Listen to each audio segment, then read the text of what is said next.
Welcome students. इस video में हम करेंगे parts of sentences.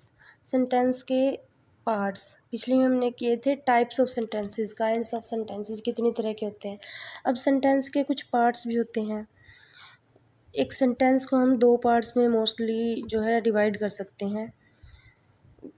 First is subject and the second is predicate. A sentence is made up of two parts. पहला है subject और दूसरा है predicate.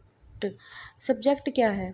The part of the sentence which names what the sentence is about. Sentence का, किसी भी sentence का वो पार्ट जो ये बताए कि किसके बारे में कहा जा रहा है, ये सेंटेंस है किसके बारे में, वो होता है सब्जेक्ट। और predicate that part of a sentence which says something about the subject. Sentence का वो पार्ट जो सब्जेक्ट के बारे में कुछ कहे, वो होता है प्रेडिकेट। फॉर एग्जाम्पल, एक सेंटेंस है, all the players contributed to the victory of the team. सभी प्लेयर्स ने टीम की विक्ट्री के लिए कंट्रीब्यूट किया। तो किसने किया? ऑल द प्लेयर्स, सभी प्लेयर्स ने। तो सब्जेक्ट इसमें कौन है? All the players. और उन प्लेयर्स ने क्या किया, प्लेयर्स के बारे में क्या कहा गया है? Contributed to the victory of the team.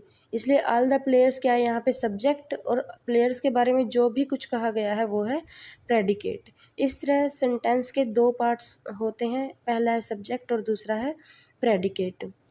अब कुछ सेंटेंसेस जैसे इम्पेरेटिव सेंटेंसेस होते हैं, उनमें सब्जेक्ट क्या होता है? मोस्टली होता ही नहीं है। देखो, look at this sentences, brush your teeth, brush your teeth. अब किसी को कुछ कहा जा रहा है कि अपने दांत साफ करो, लेकिन किसको कहा जा रहा है? Who is the subject in this sentence? It actually means you should brush your teeth. इसका असल में मीनिंग क्या है? कि तुम्हें अपने दांत ब्रश कर लेने चाहिए। तो यहाँ पे सब्जेक्ट कौन है? You.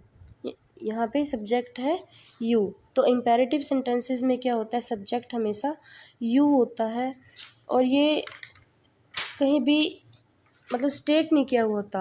In an imperative sentence the subject is always you, but it is not stated, it is implied. यहाँ ये कहीं पे भी मतलब ना तो लिखा जाता है और ना ही बताया जाता है उसके बारे में कुछ, ये सिर्फ इम्प्लीमेंट इसका कर रखा होता है।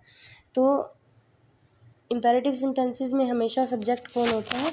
यू होता है।